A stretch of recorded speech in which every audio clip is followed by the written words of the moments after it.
Hi, once again I welcome all of you to the online lecture of B.Sc. Analytical Chemistry first year. Dear students, in last lecture we have learned about the different steps in typical quantitative analysis.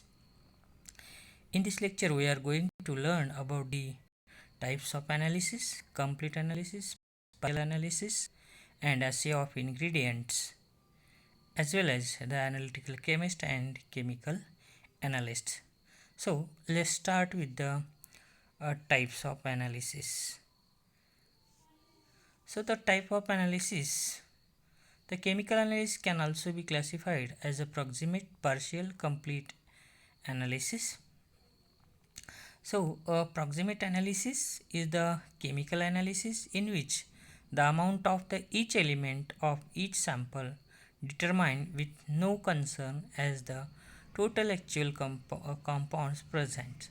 So the proximate analysis is carried out for the samples which bear organic or inorganic origin.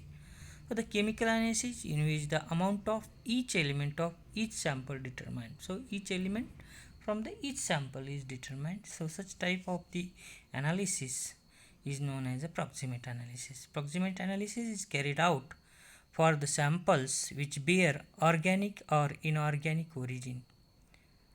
The analysis is carried out on the dry basis, means often removal of moisture from the sample. So after removal of the moisture and the dry sample is taken for the proximate analysis. The assay of each element is recorded as a percentage. So what is the unit or determination of concentration of this proximate analysis is the percentage. Second one is the partial analysis. In partial analysis, the determination of only desired constituent in the sample. This type of the analysis is generally carried out for ores, minerals and pharmaceutical products. So partial analysis concerns with the determination of only desired constituent which we will have to determine or analyze the component present in the given sample. So such type of analysis is known as a partial analysis. In second type, that is what the if for example, if you want to analyze the iron from the hematite ore, only iron is analyzed or estimated. Such type of the analysis is known as the partial analysis. So generally this type of the analysis is carried out for ores, minerals and pharmaceutical products. Pharmaceutical means what that is drugs, that tablet, capsules or any pharmaceutical drugs or that the pharmaceutical product. Then third type of the analysis is a complete analysis. This is the analysis in which the proportion of each and every component in the sample is determined. So it is carried out on dry or wet basis. In dry basis method, the moisture is completely removed before the analysis. In wet basis method, the moisture is treated as the part of the sample and determined by separate procedure. So this complete analysis is related to the complete analysis of the all the constituent. All the constituent present in the sample is or component present in the sample is to be determined. So it is carried out on both bases, that is dry basis and the wet basis. But in dry basis, during the analysis, first before analysis the moisture is removed. In case of the wet basis, the moisture is treated as a part of the sample and determined by the separate procedure.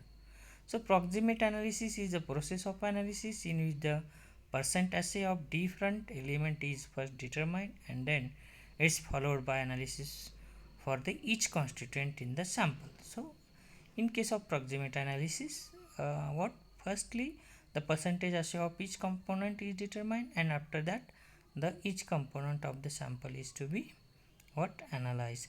This type of the analysis is generally required in research, quality control, and another type such type of the problem, that is what the generally required for the research and quality control problems. So this is about the complete analysis. Then trace analysis. Trace analysis is the refer to the analysis of trace constituent in which are less than 0.01% in the sample. So it is the applied to trace element in human body. What is trace analysis? Trace analysis is refer to the analysis of trace constituent, small amount of constituent, very less amount of constituent present in the given sample. What is the proportion? That is what 0.01% in the sample. Such type of less amount of constituent is also determined by means of the trace analysis. It is applied for where the trace analysis is used. It is applied to the trace elements in human body such as the iron, cobalt, nickel. Such type of element in the body is determined by means of trace analysis. Mercury in the coal, mercury present in the coal is also determined by means of trace analysis. Hydrocarbons, carbon monoxide, carbon dioxide in the air, trace element in glasses, coal and fly ash, contamination of radioactive elements in environment, contamination of copper, Fe in Fe and indolium in high purity gold, trace element in groundwater. The analysis is carried out with the help of very sensitive instruments like spectrophotometer, polarography, gas liquid chromatography, mass spectrometry. So it is what the very less amount. So we require the very sensitive instrumentation for the analysis. So it is known as the trace analysis. The next one is assay of ingredients. The determination of the content of a specific component, that is ingredient of a mixture with no evaluation of other component, is called as assay of that ingredient in the sample under consideration. What is assay of ingredient? Means what? Percentage purity of the given compound, or such what the determination of content of specific component or any component, that is suppose for example if the acetyl salicylic acid is there, then how much aspirin content in the acetyl salicylic, that is how much acetyl salicylic acid present in the aspirin tablet is determined by means of is assay of ingredient. So or it is also known as the percentage purity of a what given sample.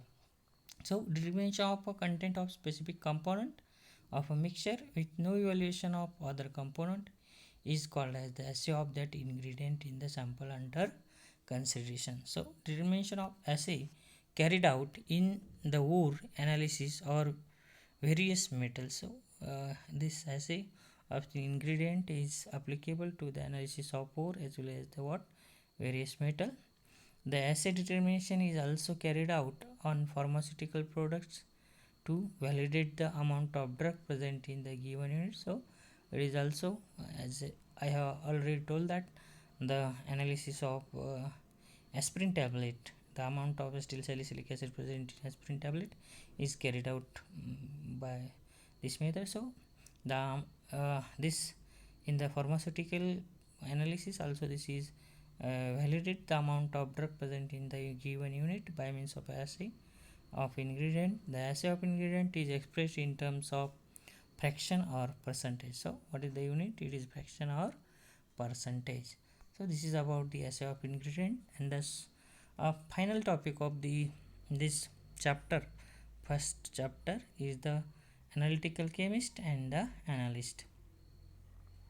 So the analytical chemist and the analyst can be considered as someone experienced in the laboratory manipulation techniques, capable of following exactly the details of a rigidly defined series of methodic steps in the scheme of chemical or instrumental analysis, and able to operate the various instruments used in the modern techniques of the quantitative analysis. So who is the analyst? Analyst is the person who is experienced in laboratory manipulation techniques, using of the techniques, capable of following exactly the details of the rigidly defined series of methodic steps in scheme of the chemicals or instrumental analysis, and able to operate the various instruments in the modern techniques of the quantitative analysis.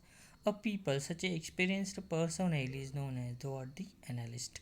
The analytical chemist, on the other hand, has an extensive knowledge and understanding of the fundamental principle underlying the methods of chemical analysis. So, what is the difference between chemical analyst and analytical chemist? Analyst and analytical chemist. The main difference is the what? It is only analyst is the only experienced person who is what able to manipulate the techniques, capable of following the what steps, different series of steps in the chemical instrumental analysis, and able to operate the various instruments used in the modern techniques of the quantitative analysis. But no, what it is uh, not required to it must be the knowledgeable people. But the analytical chemist, on the other hand, has a extensive knowledge and understanding of the fundamental principle and underlying the methods of chemical analysis. He can apply these principles to the modification of existing method of analysis. So it is capable to develop new methods where required, devise new methods and adopt develop the instrumentation to analytical purposes. He can, where what the circumstances dictate, devise and modify the instrumentation suited for the ends of the quantitative analysis. So it is the simply what the scientist like, because he is what capable of developing new methods, capable of adopting the new instrumentation for the develop the method. He is fully aware of the limitations, so he is what well known about the limitations of the given instrumentation or methods imposed by these principles, and is prepared to take such limitation into consideration. So evaluating the reliability of the analytical data provided by the methods under application. So simply what is the knowledgeable, experienced, and what the research like aptitude person is known as a analytical chemist. So this is about the uh, chapter, that is what the scope and importance of analytical chemistry.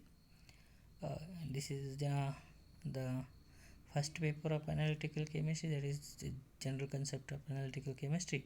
So many what the aspects of this analytical chemistry, its important, its role, types of analysis, classification of the analysis, then classification depending upon the size parameter, as well as the